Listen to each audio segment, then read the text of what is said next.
love wearing off-the-shoulder princess dresses, but then like if I slouch at all, I just look naked. So it's, unfortunate. Anyway, hello ideas. Welcome to one of those videos on my channel that is not stressful to research or write about, but for some reason I have postponed it not one, not two, but 3 times.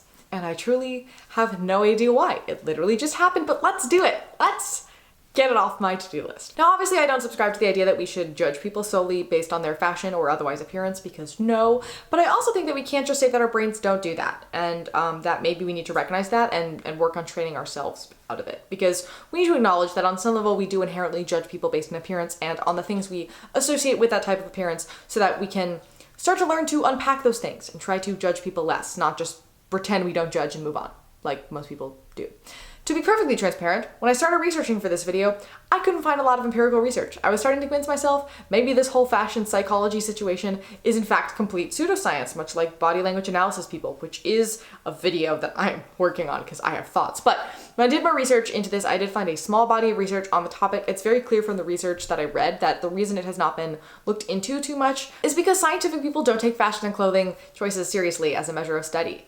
So most people just don't study them. So this could be cherry-picked studies that aren't replicable in the slightest. I have no idea. But I've come to the conclusion that in this case, some of these things do check out. And even if they aren't accurate or entirely accurate, it's not like believing them can cause serious harm to people. So let's just use it as a tool to help us find more confidence in ourselves, but also not weigh the entire value of our entire existence on it, if that makes sense. Now, as a costumer, actor, and trans person, I very much know the impact clothing choices can have, not only in how other people look at a person, but more importantly, how that person looks at themselves. And like, assuming a lot of my audience struggles with confidence just by the default of most neurodivergent people and most people just in general really struggling with confidence, why not talk about the importance of fashion and how you can pay attention to it and use it to express the identity that you want to express, you know, and like what stereotypes we associate with different looks. And while stereotypes are bad, let's also make use of them for our own gain, because why not? Because often for people with atypical social skills, the way that you look impacts how people respond to your weirdness. Pretty privilege. It's a thing. So let's play with it, right? Like we have every right to play with it. There's nothing wrong with that. Also, there's this whole idea that like fashion is something for people who have too much time in their hands and are obsessed with their appearance and whatever. We're just gonna debunk that whole thing right now, because every single person gets up in the morning, picks out what clothes they want to wear, and everybody on some level kind of cares what clothes go on their body, and therefore everybody engages in the world of fashion, and there is nothing wrong with that, because caring what you look like is not obsessive and it's not overly vain. It's just wanting to present yourself accurately to the world and wanting to feel good about yourself, and there is nothing wrong with that. So let's stop with that. Anyway, I've included all my sources in the description as always, including many research papers in the description, but this is an area of psychology, like I said earlier, that is either going to probably blow up very soon and be a big thing, or it's going to be entirely debunked, and I genuinely cannot tell you which way I think it's going to go. So if this becomes really outdated soon, I'm sorry. But I see the conclusions of this research to be fairly harmless, so we're gonna talk about it anyway. Yeah, I also try to find sources behind everything that I'm saying today to the best of my ability. I try not to say anything that I didn't find direct things that was founded in research. Anyway, okay, we're gonna begin with what clothes can do, other than cover your body and keep you warm. Now, when it comes to first impressions, you often don't know anything about somebody you first meet other than what they look like. And because you want to be able to get a vibe so you know how to successfully communicate with them, or know if you want to communicate with them at all, you are going to use that appearance to try to explain to yourself what kind of person they are. Some of the big things people try to figure out include how smart you are, how much you earn, how much power you wield, how much influence you have, if you take things seriously or not. Because clothes very much embody the social rules of what is or isn't appropriate in many situations, and we use those as context clues to figure out where we fit into the situation and where that person fits into the situation. But it's also not just an external thing, right? It's also internal. When people wear nice clothes and things that make them feel nice, that increases confidence levels. There was a study that showed a direct correlation between mood and wardrobe in women, with almost 60% of them saying they would wear a baggy shirt when they're feeling sad, and only 2% of them saying they would wear a baggy shirt when feeling happy. Most people have parts of their wardrobes that are specifically allocated to different moods and how we feel. And another study found that the more people objectified themselves, such as focusing on perceived weight, BMI, body image, that kind of stuff, the more they chose to dress for fashion rather than comfort. So on some level, while our clothes are a way of telling the outside world how we want them to think we're feeling, we also have the same internal associations and deliberately use them to show those feelings, which in the sense of like when I wake up with a migraine feeling terrible and then I put on a nice outfit, I feel physically a lot better. There's scientific backing for that. And of course, obviously in the realm of performance, right? Costumes make a huge difference in how an actor or performer embodies that role. There's this specific look an actor gets in their eye when they suddenly look like how they picture that character to look and can seamlessly become a part of the character in a way they couldn't in just typical street clothes that they wore into rehearsal one day. I've linked a study about this below. We're not going to go into too much more detail than that, but it is a thing. But obviously, we are probably not ingrained from evolution to think that people who wear blue are calmer and smarter than people who wear yellow. But these things are on some level internalized through society in the same way that we only see specific races as specific traits because of stereotypes, not because those races are inherently those specific traits. And a lot of this particular relationship between various fashion choices and the characterization of a person comes directly from the media too, because costumers know what they're doing when they craft costumes. The media knows what visual types of people it wants to portray as what types of people, and over time we've all internalized that way more than we realize. And it also very much affects how we see fashion on real people in daily life. Because even if you don't particularly pay direct attention to the costume choices in a film, if everybody's wearing blues and greens and then a character in red shows up, you know something's different with them. You know something's off and they don't quite fit in. There are many little tips and tricks like that and visual cues we don't directly pick up on unless you're a nerd like me, but really add to your experience of the media that you are consuming on the subconscious level. I hate saying subconscious because it just makes me think of Freud, but it is not conscious. Much like you don't realize there's actually music playing for the entire length of most movies until you go to a concert version of that film. Or how people usually don't pay attention to lighting design. And in fact, in the world of tech and behind the scenes stuff, the fact that audiences don't notice these tiny pieces and how they change the entire scope of an art piece is often a point of pride. Because if it blends in with the message of the production, it means that we've done our jobs right. Costumers think about the transformations a character may go through and how the costume should reflect that. How color can be used to subtly imply a character's pride in their heritage and subsequent journey to a new country.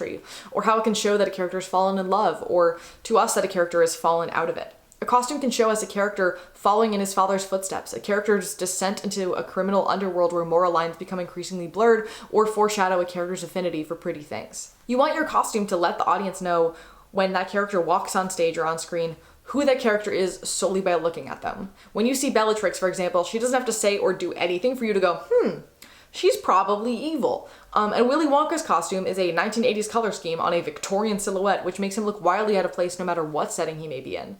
You can automatically tell this man is objectively strange before he even says a single word. And a lot of this has to do with the overall tone of the piece. Costumers don't just sit down and randomly decide what each character is going to look like in a vacuum from all of the others. They create a color scheme, often a specific theme that will repeat within each main character, such as the leading lady wearing a lot of yellow and always having some sort of flower either in her hair or on her skirt or embroidered on a bag or something like that, whatever, this like motif. And meanwhile, the leading man wears a lot of blue and always has grease stains in various places, and that's his motif. And as they fall for each other, she's going to start wearing more blue and occasionally embrace accidental stains on her clothing every now and then, and he will start to wear more yellow or include more flowers into things. Or they started that way, perfectly complementing each other and blending, and then they slowly started to separate and clash more and more as they grow apart. This color scheme is also how the costumer decides who is in the in-group and who is in the out-group and how to visually denote that to the audience. So that's kind of the main piece of creating costumes for something, but it's also the piece that is less easy to extrapolate into your own closet. So we're going to talk more about the minute detail within an individual character, but if you're going to an event or a social situation where everybody kind of dresses the same, using the tools from this can also be quite effective. Or at least fun. Even if it's not effective, it's just a fun time. I just enjoy picking out pieces and aesthetics with meaning and purpose behind them. I costume a lot of my videos to be specifically theme specific. Anyway, okay, let's talk about color psychology, which after learning about all of this and my previous knowledge of the language of flowers, for example, like white baby's breath means purity, yellow pansies means somebody's thinking of you, red carnation means deep love, etc., etc., I have a feeling that this probably originated from that. Like, I would assume people in the early days of color film were trying to pick colors and meanings behind them, and we're like, well, everybody's internalized the flower language on some level, so let's play with that, and that's how we got here. I have no data to back that up, but the overlap between colors and then the actual colors of flowers and flower language is very weirdly close, so I like to think that it's true because it makes sense to me. But anyway, generally people associate these colors with these things, not all the time, but generally.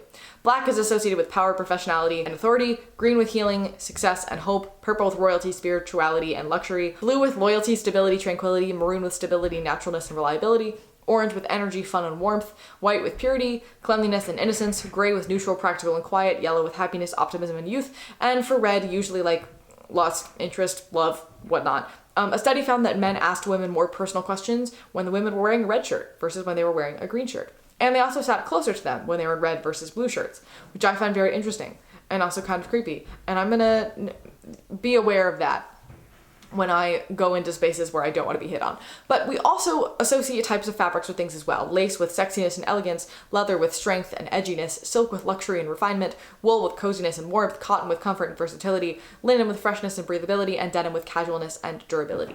Other things to pay attention to are the fit of the clothing. More baggy things are seen as less professional, smart, or wealthy than tightly fitted or tailored things. And there's also time period. We tend to show that somebody is older solely by aging their clothes back a few years or decades.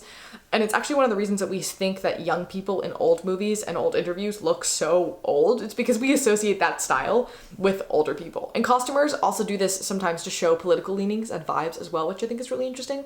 But when it comes to hair, in many Western countries, it wasn't socially acceptable for girls to wear their hair pinned up until either their 16th or 18th birthdays, depending on the country, well into the 20th century. Like one of my this is so nerdy. One of my biggest and also least important pet peeves about the costuming for the National Tour of Anastasia. I believe they had it right in the Broadway production, but the National Tour was incorrect.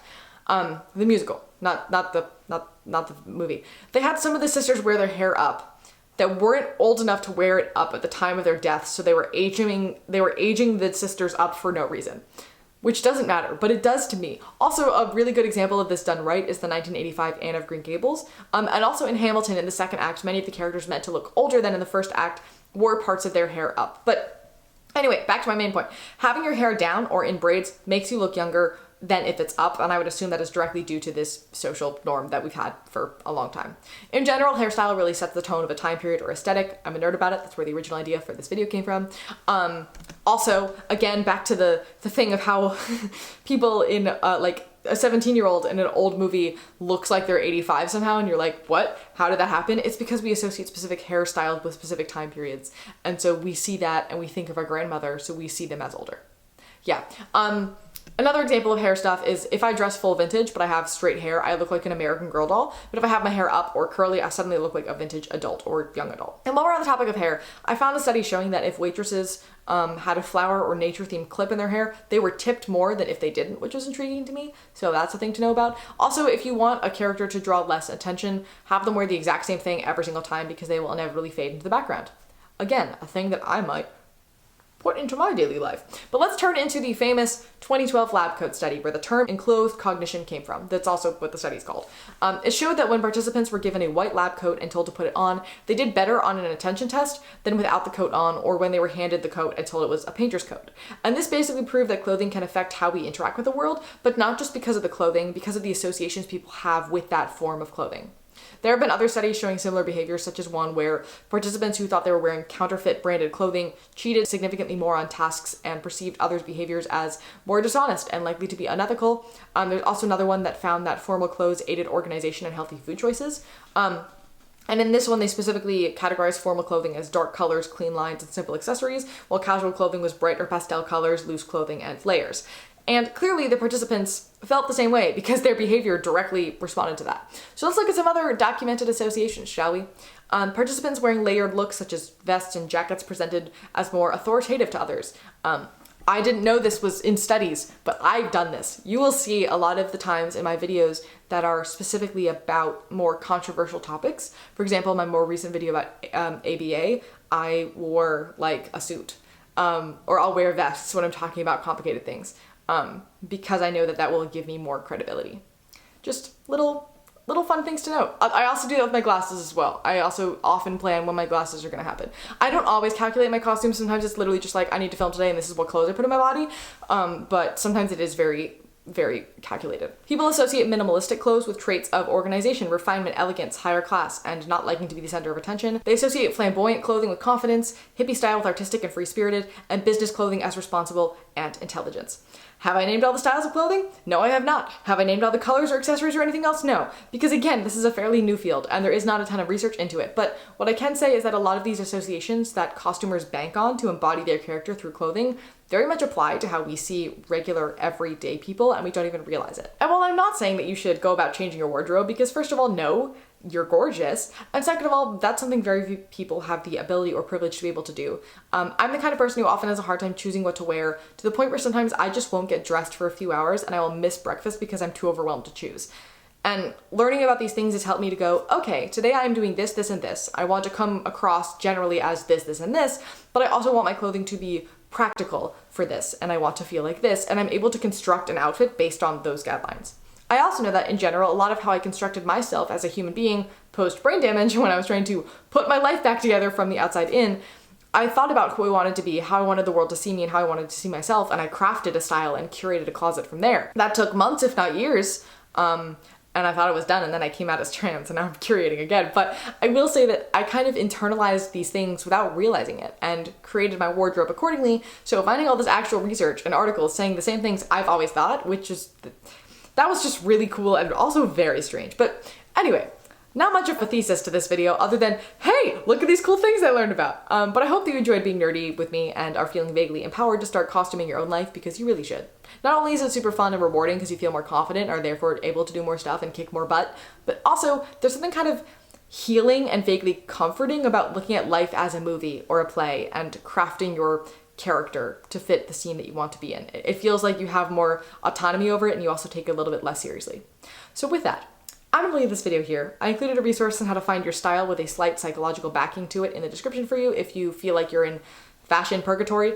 We've all been there. You're gonna get out there, I promise. And let me know what you think about all this in the comments. I always look forward to hearing what you have to say, especially on really weird random topics like this one. So yeah, with that, thank you for listening. Thank you for learning. Remember, it's never too late to start over. I look forward to seeing you, my dear, in the next one.